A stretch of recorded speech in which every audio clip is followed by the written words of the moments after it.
ನಮಸ್ತೆ ಬಂಧುಗಳೇ, ಗೋವಿಂದಾಸ ಅಭಿರುಚಿ GVR ಆಲ್ರೌಂಡ್ ಚಾನಲನ್ನು ಸಬ್ಸ್ಕ್ರೈಬ್ ಮಾಡ್ಕೊಳ್ಳಿ. ಹೊಸ ವಿಡಿಯೋಗಳಿಗೆ ಬೆಲ್ ಐಕನ್ನ ಪ್ರೆಸ್ ಮಾಡಿ.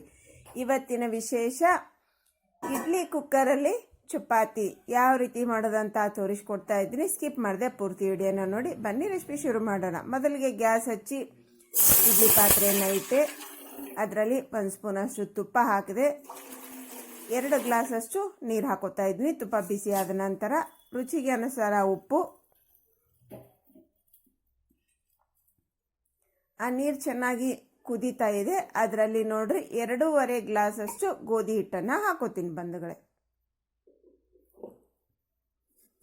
ಆ ಚೆನ್ನಾಗಿ ನೀರು ಕೊತ್ತ ಅಂತ ಕುದೀತಾ ಇರುತ್ತಲ್ವ, ಆ ಟೈಮ್ನಲ್ಲಿ ಗ್ಯಾಸನ್ನು ಲೋ ಮಾಡಿ ಹಾಕ್ಕೊಂಡು ನೋಡ್ರಿ, ಇದು ಚೆನ್ನಾಗಿ ನಮಗೆ ನೀರೆಲ್ಲ ಮೇಲೆ ಸುತ್ತೆಲ್ಲ ಕಾಣ್ತಾ ಇದೆ ಅಲ್ವ, ಯಾವ ಥರ ಕುದೀತಾ ಇದೆ ಅಂತ. ಇವಾಗ ಇದನ್ನು ಲಿಡ್ ಕ್ಲೋಸ್ ಮಾಡಿ ನಾವು ಇಡ್ಲಿಗೆ ಯಾವ ಥರ ವಿಜಿಲ್ ಬರೆಸ್ಕೊತೀವಲ್ವ, ಅದೇ ಥರ ವಿಜಿಲ್ ಬರಲಿ ಬಂಧುಗಳೇ. ಈ ಸೌಂಡ್ ಕೂಡ ನಿಮಗೆ ಕೇಳ್ತಿರ್ಬಹುದು. ತುಂಬ ಬೇಗನೆ ಬರುತ್ತೆ, ಜಾಸ್ತಿ ಟೈಮ್ ಏನು ತಗೊಳ್ಳಲ್ಲ. 1-2 ನಿಮಿಷ ಆದರೆ ಸಾಕು. ಈಗ ಗ್ಯಾಸನ್ನು ಆಫ್ ಮಾಡ್ಕೊಂಬಿಡೋಣ. ಚೆನ್ನಾಗಿ ವಿಜಿಲ್ ಬರ್ತಾ ಇದೆ, ಗ್ಯಾಸ್ ಆಫ್ ಮಾಡ್ಕೊಂಬಿಡೋಣ. ಆಫ್ ಮಾಡಿಕೊಂಡು 1-2 ನಿಮಿಷ ಬಿಟ್ಟು ಇದನ್ನು ಲೀಡ್ ಓಪನ್ ಮಾಡಿ ಮಿಕ್ಸ್ ಮಾಡ್ಕೊಳ್ಳಿ. ಇದು ಹಿಟ್ಟು ನಾದೋ ಅವಶ್ಯಕತೆ ಇಲ್ಲ, ತಿಕ್ಕೋದು ಬೇಡ, ಲಟ್ಟುಣಿಗೆ ಕೂಡ ಬೇಡ. ಸ್ವಲ್ಪ ಹಿಟ್ಟನ್ನು ತಗೊಂಡು ಚೆಕ್ ಮಾಡ್ಕೊಳ್ಳಿ. ಇವಾಗ ನೋಡ್ರಿ ಪರ್ಫೆಕ್ಟ್ ಆಗಿದೆ. ನಮ್ಮ ಚಪಾತಿಗೆ ಮಾಡಲಿಕ್ಕೆ ಹಿಟ್ಟು ಪರ್ಫೆಕ್ಟ್ ಆಗಿದೆ. ಇದನ್ನು ಚಲೋತ್ನಂಗೆ ಮಿಕ್ಸ್ ಮಾಡಿಕೊಂಡು ಒಂದು ತಟ್ಟೆಗೆ ಹಾಕೊಳ್ಳೋಣ್ರಿ. ಭಾಳ ಬಿಸಿ ಇರುತ್ತಲ್ರಿ, ಅದಕ್ಕೋಸ್ಕರ ಒಂದು ತಟ್ಟೆಗೆ ಹಾಕೋತಾ ಇದ್ದೀನಿ ನಾನು. ತುಂಬ ಅಂದರೆ ತುಂಬ ಚೆನ್ನಾಗೈತ್ರಿ ಟೇಸ್ಟ್. ಇದುವರೆಗೂ ಇಂಥ ಚಪಾತಿನ ನಾ ಮಾಡೇ ಇಲ್ಲ. ಹಲವಾರು ರೀತಿಯ ಚಪಾತಿಯನ್ನು ಮಾಡೀನಿ, ಆದ್ರೆ ಈ ರೀತಿ ಚಪಾತಿ ಮಾಡ್ತಾ ಇರೋದು ಇದೇ ಫಸ್ಟ್ ಟೈಮ್ ಬಂಧುಗಳೇ. ಈಗ ನೋಡ್ರಿ, ಸ್ವಲ್ಪ ಇದನ್ನು ನಾನು ಕೈ ನೀರು ಅದ್ದುಕೊಂಡು ಸ್ವಲ್ಪ ಹೀಗೆ ಒಂದು ಗುಡಿಸ್ಕೊಂಡು ಇಟ್ಕೋತಾ ಇದ್ದೀನಿ. ಬಿಸಿ ಇರೋದ್ರಿಂದ ಕೈಗೆ ನೀರನ್ನು ಹಚ್ಕೋತಾ ಇದ್ದೀನಿ ಬಂದು. ತುಂಬ ಬಿಸಿ ಇರುತ್ತಲ್ವ, ಅದಕ್ಕೋಸ್ಕರ ನಾವು ಹೀಗೆ ಒಂದು ಗುಡಿಸ್ತೇನೆ. ನಮಗೆ ಯಾವ ಸೈಜಿನಲ್ಲಿ ಬೇಕೋ ಆ ಸೈಜಿನಲ್ಲಿ ಉಳ್ಳೆಯನ್ನು ಮಾಡ್ಕೊಂಡ್ಬಿಡ್ಬೋದು. ತುಂಬ ಕ್ವಾಂಟಿಟಿ ಇರೋದ್ರಿಂದ ನಾನು ಮಾಡ್ತಿರೋದು. ಅದು ಡ್ರೈ ಆಗಬಾರ್ದು ಅನ್ನೋ ಉದ್ದೇಶದಿಂದ. ಅದು ಡ್ರೈ ಆಗಿಬಿಟ್ರೆ ಏನಾಗುತ್ತೆ, ಉಳ್ಳೆ ಮಾಡಲಿಕ್ಕಾಗಲ್ಲ. ಅದಕ್ಕೋಸ್ಕರ ನಾನು ಸ್ವಲ್ಪ ಒಂದು ಗುಡಿಸ್ಕೊಂಡು ಇಟ್ಕೊಂಡಿದ್ದೀನಿ. ಈಗ ನೋಡ್ರಿ, ಒಂದಿಷ್ಟು ಹಾಗೆ ಕೂಡ ನಿಮಗೆ ಮಾಡಿ ತೋರಿಸಿದೆ. ನೀವು ಸ್ವಲ್ಪ ಕ್ವಾಂಟಿಟಿಯಲ್ಲಿ ಮಾಡ್ತಾಯಿದ್ರೆ ಹಾಗೆ ಕೂಡ ನೀವು ಮಾಡಿ ಇಟ್ಕೋಬಹುದು. ಈಗ ಸ್ವಲ್ಪ ಹಿಟ್ಟನ್ನು ತಗೊಂಡು, ನಾವು ಚಪಾತಿಗೆ ಎಷ್ಟು ತಗೋತೀವಲ್ವ ಅಷ್ಟು ಹಿಟ್ಟನ್ನು ತಗೊಂಡು ಅಂಗೈಯಲ್ಲೇ ಈ ರೀತಿಯಾಗಿ ನಾವು ಉಳ್ಳೆ ಮಾಡಿಕೊಂಡು ಇಟ್ಕೊಂಡ್ರೆ ಆಯಿತು ಬಂಧುಗಳೇ. ಹಿಟ್ಟು ಅಸಲು ನಾದಲಿಕ್ಕೆ ಹೋಗಬೇಡಿ ನೀವು. ನೋಡ್ರಿ ಎಷ್ಟು ಪರ್ಫೆಕ್ಟ್ ಆಗಿದೆ. ಸ್ವಲ್ಪ ಕೂಡ ಕ್ರ್ಯಾಕ್ಸಸ್ ಅನ್ನೋದು ಬೀಳ್ತಾ ಇಲ್ಲ. ಇದನ್ನು ನೋಡಿದರೆ ಗೊತ್ತಾಗುತ್ತೆ ನಿಮಗೆ ಎಷ್ಟು ಸರಿಯಾಗಿ ಬಂದಿದೆ, ಅಂದರೆ ಚೆನ್ನಾಗಿರುವಂಥ ಚಪಾತಿ ರೆಡಿ ಆಗುತ್ತೆ ನಮಗೆ ಅಂತ. ಈಗ ಇದರಲ್ಲೇ ಕೂಡ ನಾವು ಪೂರಿ ಕೂಡ ಮಾಡ್ಕೋಬಹುದು.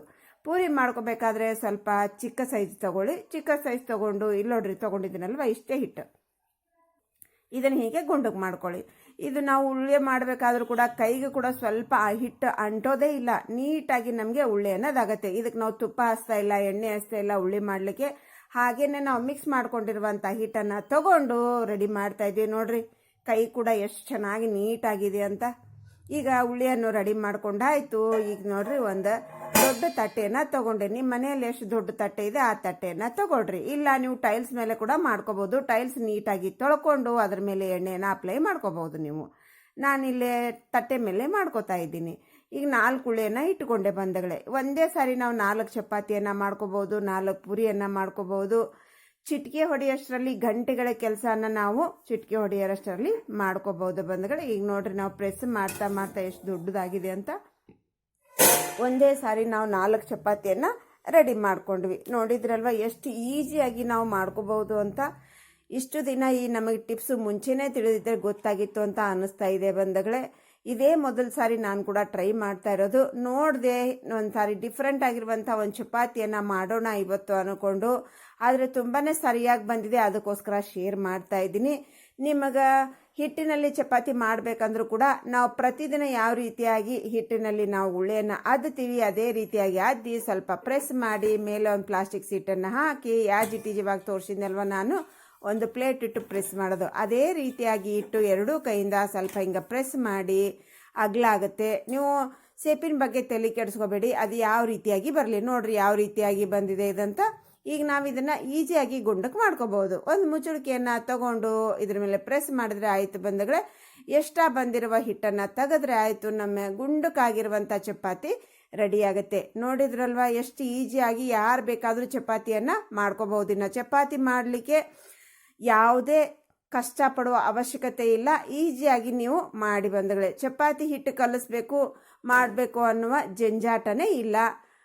ಬ್ಯಾಚುಲರ್ಸು ಬಿಗಿನರ್ಸ್ ಕೂಡ ಆರಾಮಾಗಿ ಮಾಡಿ. ಈ ಕಡೆ ಆಲ್ರೆಡಿ ನಾನು ಹಂಚನ್ನು ಬಿಸಿ ಮಾಡಲಿಕ್ಕೆ ಇಟ್ಟಿದ್ದೆ. ಅದರಲ್ಲಿ ಚಪಾತಿಯನ್ನು ಹಾಕಿ ಸ್ವಲ್ಪ ಚಿಟಿಕೆ ಗುಳ್ಳೆ ಬಂದಿದೆ ಅಂದಾಗ ಹೊಳ್ಳಿಸಿ ಹಾಕಿ ಅದರಲ್ಲಿ ಒಂದು ಎರಡೇ ಡ್ರಾಪ್ಸ್ನಷ್ಟು ತುಪ್ಪನ ಹಾಕೋತಾ ಇದ್ದೀನಿ. ಎರಡೂ ಕಡೆಗೆ ನಾವು ಹೀಗೇನೆ ತುಪ್ಪನ ಹಾಕ್ಕೊಂಡು ಲೋ ಟು ಮೀಡಿಯಮ್ ಫ್ಲೇಮಲ್ಲೇ ಹೈ ಲೋ ಮಾಡ್ಕೊತ ನಾವೇನು ಮಾಡಬೇಕು, ಚಪಾತಿಯನ್ನು ಸ್ವಲ್ಪ ಹೊಂಬಣ್ಣ ಬರುವಾಗಿ ನೀಟಾಗಿ ಫ್ರೈ ಮಾಡ್ಕೊಳ್ಳಿ ಬಂಧುಗಳೇ.